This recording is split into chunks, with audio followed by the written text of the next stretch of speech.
श्री झूलेलाल जन्मोत्सव का आयोजन श्री सिंधी पंचायत झूलेलाल धर्मशाला समिति कोटा जंक्शन द्वारा किया जा रहा है और इस मामले में आज एक प्रेस कॉन्फ्रेंस है जिसमें जो समिति के संरक्षक हैं श्री हरीश जगवानी जी, आइए हम इनसे बात करते हैं। जगवानी जी, क्या प्रोग्राम है बताइएगा ज़रा। ये वर्षों से झूलेलाल जन्मोत्सव मनाया जा रहा है और इस साल भी हम बड़े धूमधाम से जन्मोत्सव मना रहे हैं। ये 26 तारीख से चालू होगा। खाटू श्याम जी और झूलेलाल की भजन संध्या है और 28 तारीख को सनातन फैंसी ड्रेस प्रतियोगिता है जिसमें 2 भाग रखे गए हैं, एक बच्चों का 7 से 14 साल तक और महिलाओं का, और उसमें के बाद 29 तारीख को सुबह प्रभात फेरी है और रात को स्वर्गीय राजामल मुखी जी के घर से शोभा यात्रा निकलेगी और धर्मशाला पहुंचेगी। उसके बाद भोजन प्रसादी है। फिर 30 तारीख को सुबह 11 बजे से लेकर 4 बजे तक लंगर का आयोजन किया जाता है।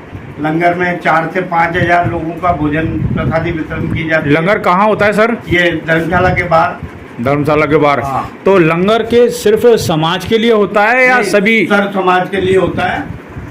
अच्छा। और उसके बाद शाम को 6 बजे से शोभा यात्रा यहाँ से रवाना होती है।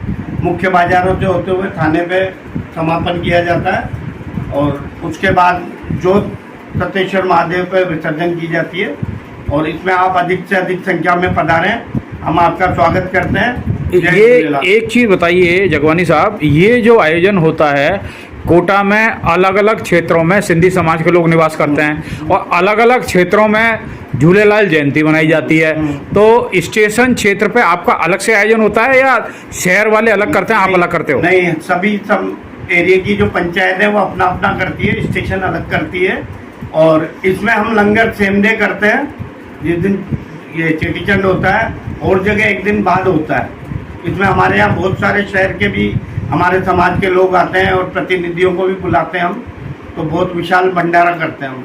सर एक बात बताओ, जैसे कुछ प्रोग्राम ऐसे हैं कि स्टेशन वाली झूलेलाल पंचायत का प्रोग्राम है और सिटी वाले का अलग अलग होता है, तो क्या वो लोग भी इसमें शामिल होते हैं? हाँ, क्योंकि उनका क्या है, जल्दी 12 बजे चालू होता है शोभा यात्रा और हमारी शाम को 6 बजे बाद होती है, तो 9:30 बजे हमारा होता है, तो उसमें वो 7 बजे के बाद हमारे में भी सम्मिलित होते हैं। लगभग कितना आदमी इकट्ठा हो जाता है? 2,500 से 3,000 लोग हमारे यहाँ इकट्ठे होते हैं। अदर समाज भी बहुत जुड़ता है इसमें। अच्छा, जगह जगह स्वागत करती है। अच्छा एक बात बताओ जगवानी साहब, ये सिंधी समाज यहाँ स्टेशन क्षेत्र पर कितना निवास करता है? 250-300 परिवार हैं। अच्छा। और टोटल 1200-1300 लोग वोटर हैं हमारे यहाँ। अच्छा, और कोटा शहर की कुछ जानकारी है? कोटा में कम से कम 70-80 हजार वोटर हैं सिंधी समाज। मतलब आप राजनीति को भी प्रभावित कर देते हो? हाँ, लेकिन हमारे प्रतिनिधि को टिकट नहीं दिया जाता है। पार्षदों में भी गिनती के 1 या 2 को दिया जाता है। अब वो बड़ी पंचायतें बहुत है, हमारे जनरल पंचायत है, वो मांग नहीं करती, जो इस कारण सिंधी समाज को राजनीति में ध्यान नहीं दिया जाता। प्रतिनिधित्व तो चाहिए आपको। हाँ। आपने कभी मांग की स्टेशन क्षेत्र की तरफ से कभी? हाँ, करी थी, जिसमें कांग्रेस ने 1 पार्षद को टिकट दिया था और बीजेपी ने 1 को भी नहीं दिया था। दुख तो हुआ होगा। वो तो होता ही था। खैर छोड़ो, बहरहाल अपन इस राजनीतिक मामले में बात ना करके हम इस मामले में बात करते हैं कि सब एक बात आइए, पिछले बार जब भीम न्यूज इंडिया ने आपको कवर किया था तो आपने बताया था कि आप सिंधी समाज की जो संस्था है, आपकी झूलेलाल संस्था है, ये निर्धन विधवाओं के लिए भी काम करती है, उसके बारे में थोड़ा सा बताइए। वो निर्धन को देते हैं और एक हमने नई पहल चालू करी है पिछले साल से। 7 विधवाओं और तलाकशुदा महिलाओं के 7 बालिकाएं हमने गोद लिए। उनको हम स्कूल की फीस देते हैं। सरकारी स्कूल में नहीं पढ़ाते, प्राइवेट स्कूल में पढ़ाते हैं और पूरी फीस हम हमारी जो सिर्फ सिंधी समाज की होनी चाहिए। अभी सिंधी समाज की करिए, अगले विधवा होनी चाहिए। हाँ। अब हम मुताबिक होते हैं नरेश काराजी जो सांस्कृतिक सचिव हैं इस संस्था के। स्वागत है। क्या बताएंगे साहब, आप बताइए थोड़ा, क्योंकि अभी आपके जो संरक्षक हैं हरीश जगवानी साहब, इन्होंने सारे कार्यक्रम के बारे में बताया, लेकिन किसी भी कार्यक्रम को अंजाम देने के लिए सांस्कृतिक सचिव की भूमिका बहुत महत्वपूर्ण होती है और आप इस संस्था के सांस्कृतिक सचिव, बताइए आप क्या कहना चाहेंगे? इसके लिए मैं सिर्फ इतना ही कहना चाहूँगा कि कोई भी समाज हो, उसमें एक सांस्कृतिक सचिव का होना बहुत आवश्यक होता है। जितने भी कल्चरल प्रोग्राम होते हैं, क्योंकि हम भारतीय संस्कृतियों से जुड़े हुए हैं और संस्कृति को आगे ले जाने के लिए, अपनी भारतीय संस्कृति को आगे ले जाने के लिए, अपने इष्ट देव को आगे ले जाने के लिए, जो कि 500-700 हजारों साल पुराना हमारा सिंधु सभ्यता है, उसको बचाए रखने के लिए, उसकी धरोहर के लिए, उसके लिए बीच बीच में कार्यक्रम आयोजित कर इसके बीच में सभी को इसके प्रति जागरूक करने के लिए एक सांस्कृतिक सचिव का होना बहुत आवश्यक होता है हर संस्था में, चाहे वो किसी भी समाज का हो। और इसके लिए हम लोग हमेशा से प्रयास करते रहे और हमारे सिंधी समाज ही नहीं,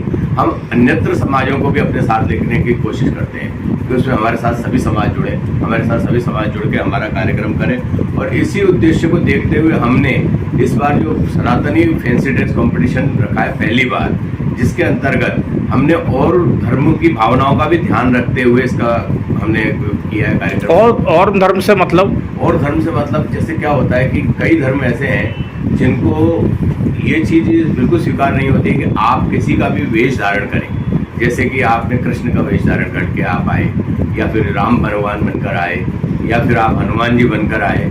तो ऐसे जो झांकियों में अक्सर देखा गया कि हनुमान बनकर आते हैं, भीम बन के आता है, कोई श्री कृष्ण बन के आता है, कोई राधा बन के आता है, कोई रुक्मणी बन के आता है। तो सिख समाज एक ऐसा है जिसने कभी इस चीज़ को स्वीकार नहीं किया कि हमारे गुरु गोविंद सिंह जी या गुरु नानक देव जी का अपमान हो या फिर उनको किसी भी रूप में हम देखें। सिर्फ हमने उन्हें एक ही रूप में देखा है, गुरु नानक देव के रूप में, सिर्फ हम उन्हीं के रूप में देखना चाहते हैं। इसलिए उनकी भावनाओं को ध्यान में रखते हुए हमने सख्त हिदायत दी अपने समाज में कि कोई भी किसी अन्य धर्म यानी सिख धर्म को उन छेड़छाड़ नहीं करेगा, उनके साथ में किसी प्रकार का भेदभाव नहीं होना चाहिए। वो भी हमारा ही सनातनी धर्म ही है, वो भी हिंदू धर्म से जुड़ा हुआ है। हमें सभी धर्मों का सम्मान करना चाहिए, सबको मिलकर रहना चाहिए। तो ये जो सांस्कृतिक कार्यक्रम आपने कहा विचित्र वेशभूषा वाला मामला है, तो इसमें थोड़ा सा तफसील से बताइए ना कि क्या इसमें क्या करने वाले हो। जैसे आपने बताया कि सिख समुदाय में एक ओमकार, हाँ जी बिल्कुल, ईश्वर निराकार है। बिल्कुल। तो आप जो फैंसी ड्रेस करेंगे उसमें सिख समुदाय के किसी भी धर्म गुरु का कोई प्रतीक नहीं मतलब प्रदर्शित करेंगे, ये आपने डिसाइड किया है? बिल्कुल हाँ। इसमें सबसे बड़ी जो विशेषता ये है कि हमारे बच्चों में कई बच्चों को तो ये भी पता नहीं है कि हमारे राम भगवान का जन्म कब हुआ, उनकी माता का नाम क्या था, उनके पिता का नाम क्या था, उनके कितने पुत्र पुत्रियां थी। इसके बारे में भी हम जो जिस वेश को धारण करके आएगा, जिस भाषा में बात करेगा, हम उसी से रिलेटेड हम उनसे सवाल जवाब करेंगे कि आप अगर शिव बनकर आए हैं तो शिव के बारे में आप क्या जानते हैं और कितना जानते हैं। उसके ऊपर हमने प्रश्नोत्तरी भी रखी है कि आपसे हम किसी भी प्रकार का कोई प्रश्न पूछ सकते हैं कि शिव जी के कितने पुत्र थे, कितनी पुत्रियां थी, या फिर शिव जी का अवतरण कैसे हुआ, कैसे शिव जी का मंथन हुआ, कैसे आज ये जो महाकुंभ मनाया गया उसका बनाने का कारण क्या था। इन सारी नरेश जी एक बात बताइए कि जब आप हिंदू धर्म की बात करते हैं, जी हाँ, भगवान झूलेलाल के इतिहास के बारे में सिंधी समाज के अलावा अन्य समाज के लोगों की जानकारी बहुत संक्षिप्त है, इसके बारे में आप क्या कहेंगे, ये बताओ। इसके बारे में हम यही कहेंगे कि हमारे झूलेलाल साईं का जो जन्म हुआ उसके बारे में हमने समय समय पर जो निजी विद्यालय हैं और सरकारी विद्यालय हैं उसके अंतर्गत हमने निबंध प्रतियोगिता का कई बार आयोजन करवाया, ताकि और निबंध प्रतियोगिता का विषय भी हमने श्री झूलेलाल साईं के ऊपर ही रखा, ताकि झूलेलाल जी के बारे में सभी को उसकी जानकारी मिल सके, सभी को उसका ज्ञान बोध हो सके कि किस तरह से झूलेलाल साईं का जन्म हुआ और किस जगह पर हुआ, सिंध पाकिस्तान से किस तरह से हमने पलायन करने के बाद में क्या क्या यातनाएं झेली, उस बारे में हमने सिंधी समाज के बारे में विस्तृत जानकारियां और निबंध प्रतियोगिताओं के जरिए से बच्चों में हमने जागरूकता पैदा करने के लिए ये प्रतियोगिता करवाई समय समय पर। भगवान झूलेलाल के मंदिर की जो मूर्तियां हैं वो अन्य मंदिरों में क्यों नहीं मिलती? आपके मंदिर में तो सभी देवी देवताओं की मूर्ति मिलती है, जैसा कि आप बताते हैं कि वायु के देवता थे ये। बिल्कुल, वायु के देवता थे, जल के देवता थे। तो फिर इनकी मूर्ति दूसरे मंदिरों में क्यों नहीं पाई जाती? जल, वायु और ज्योत। सर, इनकी मूर्ति दूसरे मंदिरों में क्यों नहीं पाई जाती? ऐसा क्या है, बताइए आप। यही तो हमारे लिए एक बहुत बड़ा मतलब दुख का विषय है पूरे भारत देश में कि आप ये देखिए कि हमारी मूर्तियों को भी स्थापित नहीं किया जाता है अन्यत्र मंदिरों में। क्यों? वो इसलिए नहीं किया जाता है, स्वीकार नहीं है, स्वीकार नहीं है, या फिर हम लोग पलायन करके आए थे। उससे क्या मतलब होता है? ईश्वर तो एक है, जबकि ईश्वर एक है, ये चीज को समझना होगा। इसीलिए हमने इस जागरूकता को आगे बढ़ाने के लिए अन्यत्र समाजों में हमारे सिंधी देवी देवताओं के बारे में जानकारी देना शुरू किया है। किशन रत्नानी जी हैं जो कि मीडिया प्रभारी हैं संस्थान के। सर बताइए, आप क्या कहना चाहेंगे इसमें? सबसे पहले तो मैं भीम न्यूज़ का धन्यवाद शुक्रिया अदा करना चाहूँगा, क्योंकि आपके माध्यम से हम जन जन तक पहुँच पा रहे हैं। पिछले साल भी पहुँचे थे, इस साल भी हम पहुँच पा रहे हैं। इसमें एक खास चीज़ जो मैं जोड़ना चाहूँगा, जो हमारे मेरे ख्याल से इस झूलेलाल जन्मोत्सव की पहचान है, कि हमारे यहाँ जुलूस में कम से कम 500 महिलाएं एक वेशभूषा में चलेंगी, हर साल चलती हैं, एक साथ एक ग्रुप में बाकायदा नृत्य करते हुए, छेज पर जो सिंधु लोक नृत्य होता है उस पर नृत्य करते हुए कम से कम 500 महिलाएं और एक जैसी ड्रेस में जुलूस में चलेंगी। एक जो खासियत इसकी ये है। और मेरे ख्याल से जो दूसरी खासियत ये है कि हम इस कार्यक्रम में अन्य समाजों को भी आमंत्रित करते हैं और वो बाकायदा अतिथियों के रूप में शामिल होते हैं। कोटा स्टेशन पे जैसे ये सारी शोभा यात्रा केवल स्टेशन के बाजारों में निकलती है, और मेरा ये मानना है कि वहाँ 20% तो सिंधी हैं, बाकी 80% नॉन सिंधी हैं, वो सब इसमें शामिल होते हैं और उनकी तरफ से प्रसादी वितरण होता है। ये बहुत बड़ी खासियत की बात। इसमें मुस्लिम धर्म का भी कुछ योगदान होता है? यहाँ जितने भी धर्म के लोग हैं, मुस्लिम धर्म के लोग हैं, वो भी बाकायदा स्वागत करते हैं। ये खासियत है स्टेशन झूलेलाल जुलूस की। हाँ, और इसमें हमने एक आकर्षण जोड़ने के लिए हमने एक लकी ड्रॉ भी रखा है, जिसमें बाकायदा लकी ड्रॉ का कूपन कोई भी ले सकता है, और आप विश्वास करेंगे लगभग 2 लाख रुपए के पुरस्कार लकी ड्रॉ में है।